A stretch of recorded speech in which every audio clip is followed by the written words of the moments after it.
मोहम्मद बिन कासम तारीख में बहुत बड़ा एक इस्लामी हीरो रहा है। जिस 17 साल की उम्र में मोहम्मद बिन कासम ने सिंध को पर हमला करके सिंध फतह कर लिया, लेकिन इसकी मौत कैसे हुई ये बड़ी पुरस्कार और बड़ी एक अजीबो गरीब और एक ख़तरनाक किस्म का वाक़या है, जिससे रेलिवेंट जो है इस वीडियो में मैं जिक्र करूँगा। हुआ कुछ ऐसे कि मोहम्मद बिन कासम जो है ये हजाज बिन यूसुफ का भतीजा भी इसको कहा जाता है, और हजाज बिन यूसुफ को मोहम्मद बिन कासम का ससुर भी कहा जाता है। उस वक़्त सिंध जो था, उस वक़्त सिंध में ये कराची के करीब का इलाका जो है ये दैबल कहलाता था, और सिंध बहुत वसी इलाका था, ये इतना सिंध नहीं था।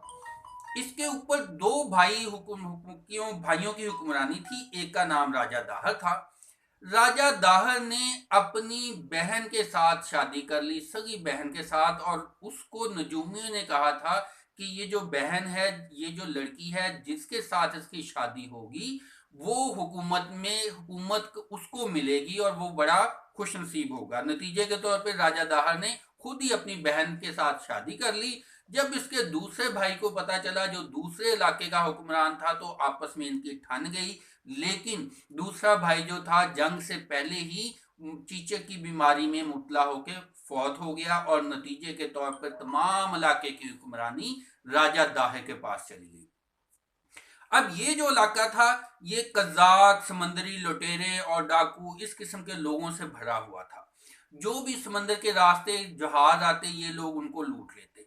इसी तरह से कुछ ख्वातीन सफ़र कर रही थीं जिन्होंने खाना काबा जाना था। कुछ तजारती सामान था, एक जहाज में, एक बेड़े में आ रहा था, और उसको राजा दाहर की जो दैबल था इसके करीब कुछ समंदरी डाकुओं ने लूट लिया, और औरतों को भी उन्होंने गुलाम बना लिया, कैदी बना लिया, मर्दों को भी सामान लूट लिया। एक शख्स फरार होने में कामयाब हो गया, और वो हजाज बिन यूसुफ के पास पहुंचा। वहां जाके उसने रोया, दुहाई की।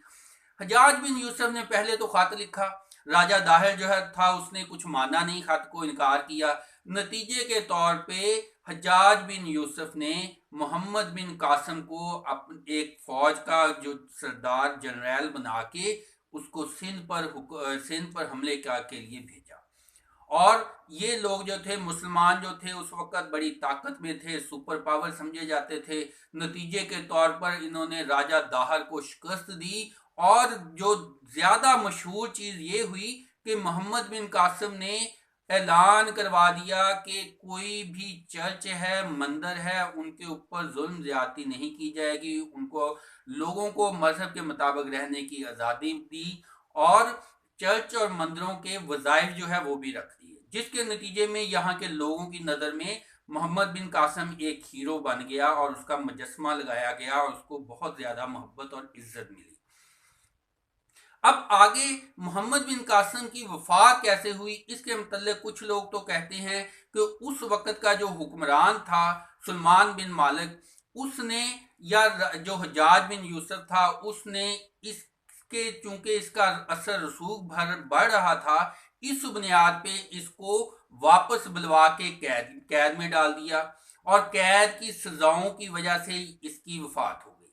जबकि दूसरा ये रवायत कही जाती है कि उस वक़्त जो माले गनीमत हाथ आया था, जो लौंडियां हाथ आई थीं, उनमें राजा दाहर की बेटियां भी थीं, जिनको मोहम्मद बिन कासम ने उस वक़्त के हुक्मरान की तरफ रवाना किया। लेकिन इन लड़कियों ने हुक्मरान से जाके कहा कि मोहम्मद बिन कासम ने हमारे साथ ज्यादती की है, और उसने हमको पहले ही यूज़ कर लिया है। नतीजे के तौर पे हुक्मरान ने मोहम्मद बिन कासम को फौरी तौर पे वापसी का हुक्म दिया, और आके कैद करने के बाद सजाएं देके, सजाओं के नतीजे में मोहम्मद बिन कासम की वफात हुई। और दूसरा ये मशहूर है कि उसको, मोहम्मद बिन कासम को कहा गया कि इसको बैल की खाल में पैक करके, बंद करके फिर वहां से रवाना किया जाए। हालांकि मोहम्मद बिन कासम जो था वो जर्नैल था, वो मुखालफत कर सकता था, हुक्मरान के खिलाफ चल सकता था, लेकिन उसने उसके अब हुक्मरान की पाबंद हुआ, उसके हुक्म को माना, और खुद को एक बैल की जो खाल थी उसमें पैक करवाने पे राजी हो गया। नतीजे में रस्ते में ही दम घुटने से मोहम्मद बिन कासिम की वफात हुई। लेकिन ये दोनों सूरतों में वाज़ेह हुआ कि उसी वक़्त के हुक्मरान के जुल्म के नतीजे में ये अजीम जर्नैल जो था वो 20 साल की उम्र में दुनिया से रुखसत हुआ।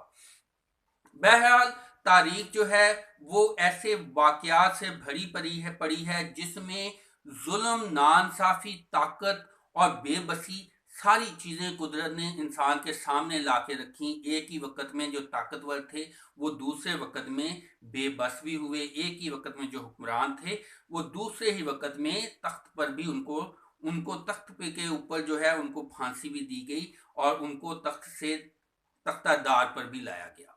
बहरहाल तारीख हमें सबक देती है कि हमें हर हाल में अपने हदूद, कयूद और अपने असूल व ज़वाबित पे पाबंद रहना चाहिए।